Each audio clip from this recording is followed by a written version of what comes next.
Hey, what's up everybody? It's Andrew and you're watching Tech with Andrew. Let's go! The iPhone X was announced in 2017. Is it still worth buying in 2020? Short answer, yeah. Long answer, heck yeah! Here's why.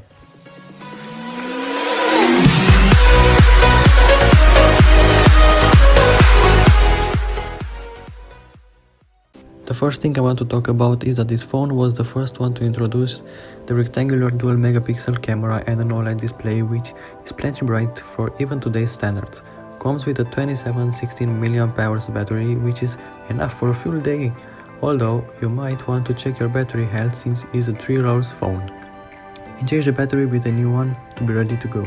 Weighing only 174 grams due to the back and front glass and stainless steel frame, making the phone feel premium. Also, this one is one of the main reasons why many of us still prefer the iPhone X over the others, because it feels more premium than the majority of phones even by today's standards. The panel is a Samsung-made OLED panel with a resolution of 2436 by 1125 pixels. It gets plenty bright and has 458 ppi, which is not very high, although you can see the text that is very sharp and it's very easy to read.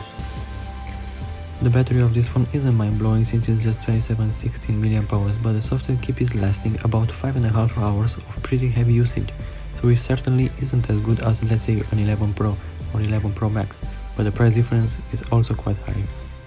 The design of the newer iPhones literally changed since the release of the iPhone X, so you won't feel like this is an outdated phone. It's just as premium as is the more expensive choices, being the iPhone XS and the 11 Pro, with minor changes.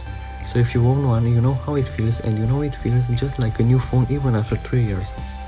The cameras of this phone are more than enough for the most people, although it's not as sharp as an 11 or 11 Pro, and it's missing the wide-angle camera. Even though it's a 3-year-old phone, those cameras can shoot 4K at 60 FPS, which is spectacular even for today's phones, and give you that extra sharpness in your videos. Also, a major selling point right now is the price. You can find one for as low as $400 on eBay, which is a pretty good deal knowing the fact that it comes with an OLED screen, which the XR or 11 don't have and are in the similar price points. But buying used isn't always the best decision, as the battery of the phone might be degraded or it may have damage internal, so give it a good inspection before buying it and make sure it's not defective or stolen.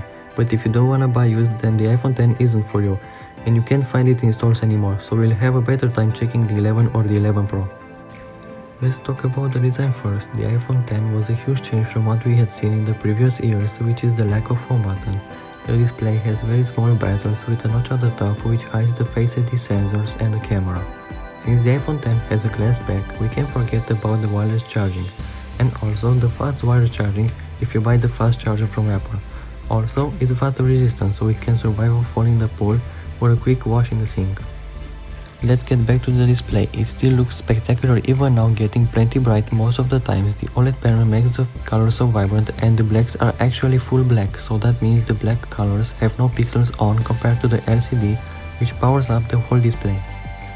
LCD panels don't look nearly as good as the OLED ones, as this phone has one, so that will be a good reason to get this phone instead of the newer models like XR or the 11.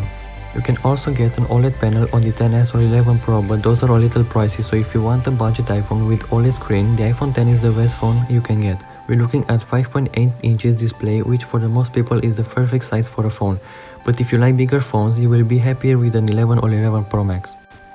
Enough talking about the display. Let's get into the cameras. We have dual 12 megapixels camera, one wide lens and one telephoto lens. Sadly, we're missing the ultra-wide from the 11 series iPhones. Thanks to the telephoto lens, we can shoot portrait mode photos, which is a very useful feature. Here are some shots and videos taken by me with this phone. The quality of the photos is even better than some of the newer Androids, which is great for a 3-year-old phone.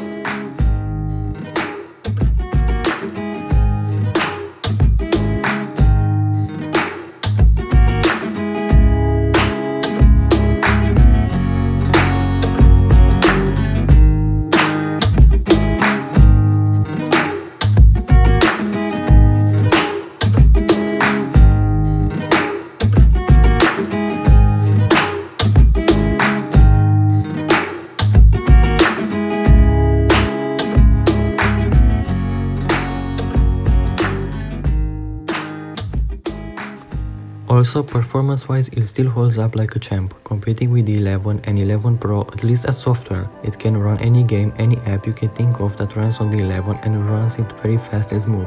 Apple did a really good job with the 10 and we can see it really held up well. I assume it will be supported for at least 2 or 3 more years, which is mind-blowing considering the Galaxy S8 and Note 8, which were released in the same year and don't run on the latest software.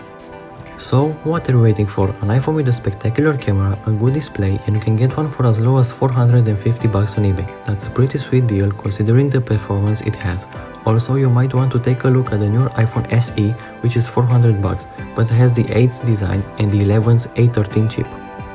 Also, you might get a better deal on storage options. Since the 10 is refurbished or used, you can get a 256GB version, much cheaper than a 64GB iPhone XR. That will wrap it up for this video. Hope you enjoyed it and leave me a comment telling me which phone are you using in 2020 and if you would change it for an iPhone 10. Till the next time, I'm out.